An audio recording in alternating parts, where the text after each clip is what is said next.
Hello বন্ধুরা, welcome to Mitali blog. আজকে আমি আপনাদের সাথে চিকেন কষার রেসিপি শেয়ার করব। 500 গ্রাম চিকেনকে ভালো করে ধুয়ে জল ঝরিয়ে ওতে 1.5 টিস্পুন হলুদ গুঁড়ো, 2 টেবিল স্পুন সরষের তেল, 1 টিস্পুন লবণ দিয়ে ম্যারিনেট করে 30 মিনিট রেখে দিলাম।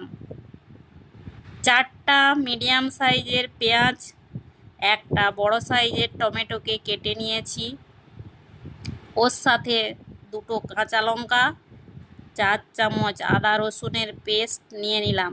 এবার একটা কড়াইতে 8 থেকে 9 চামচ সরিষার তেল দিয়েছি। তেল গরম হলে ওতে ছোট এলাচ 4টা, লং 4টা, দারচিনি ও তেজপাতা দিলাম। এবার কুচনো পেঁয়াজ দিয়ে অল্প নুন দিলাম।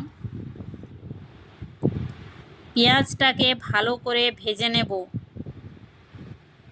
এই যে দেখুন, পেঁয়াজ ভাজা হয়ে গেছে। এবার আদা রসুনের পেস্টটা দেব আর কাঁচা লঙ্কা দিয়ে দিলাম। আদা রসুন ভাজা হয়ে গেছে।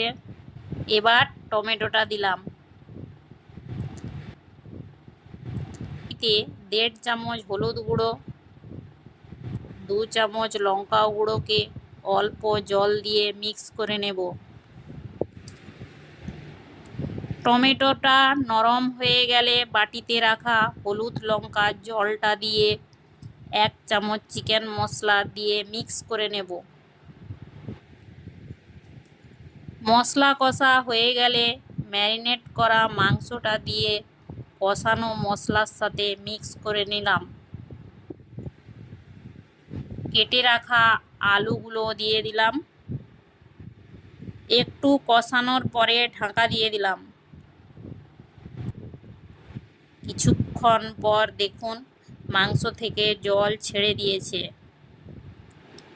জলটা শুকিয়ে গেলে আর 1 বাটি জল দিয়ে ঢাকা দিয়ে 10 থেকে 15 মিনিট ফুটিয়ে নেব। দেখুন, জল শুকিয়ে গেছে।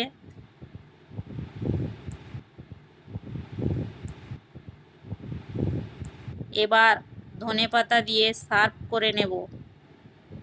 যদি আমার রেসিপিটা ভালো লেগে থাকে তাহলে আমার চ্যানেলটিকে লাইক, সাবস্ক্রাইব ও শেয়ার করুন।